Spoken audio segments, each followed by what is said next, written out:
Welcome everyone to another episode of Tutorial Tuesday. It is week 13, 2020. I'm glad that you're along with us and I'm glad that you're participating.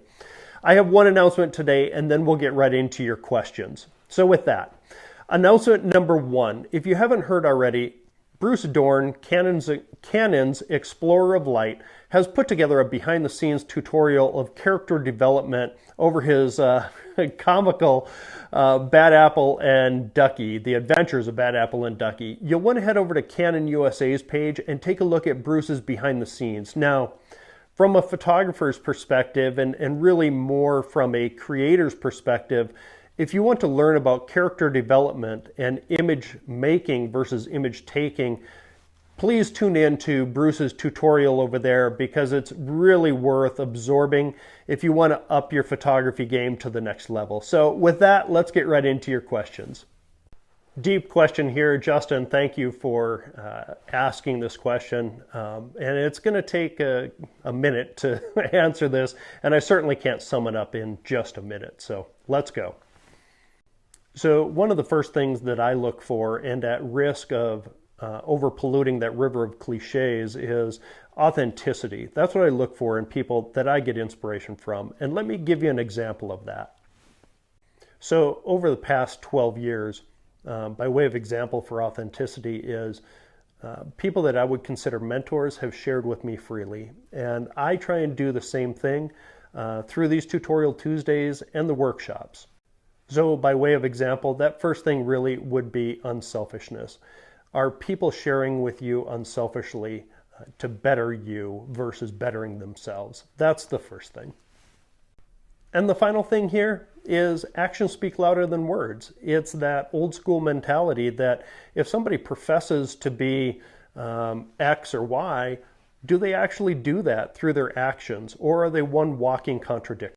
Now on to the second part of this question. What inspiration do I seek? It really depends on the day for me. I might be looking for creative inspiration.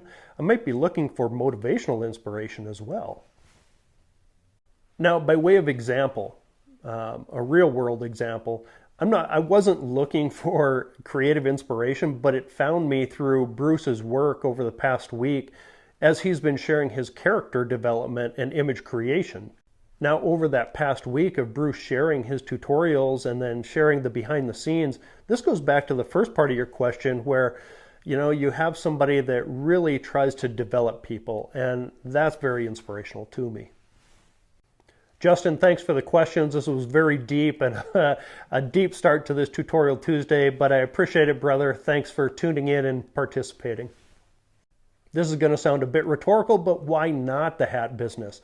In fact, why not another creative business? There is so much creative inspiration that I draw from other creators like this. In fact, it's very fundamental to who I am as a photographer or even as an artist. Finding that creative inspiration, whether it be documenting the relationships of those that I cover or the creative process of others. Thanks so much for the question.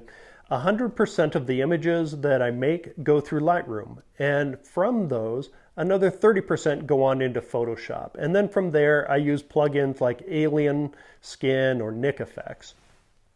Yes, absolutely. And it's not just my website, it's any image. And I control those using rights managed licensing, depending on the need of the customer that is purchasing the rights to use that image. Now, someone newer in photography may ask themselves, what does that really mean?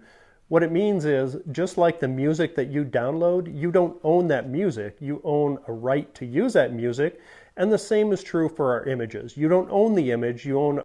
Now, there's also copyright transfer agreements or work for hire agreements where you go out, you work for a company, and they own those images versus you own those images. So that's out there too.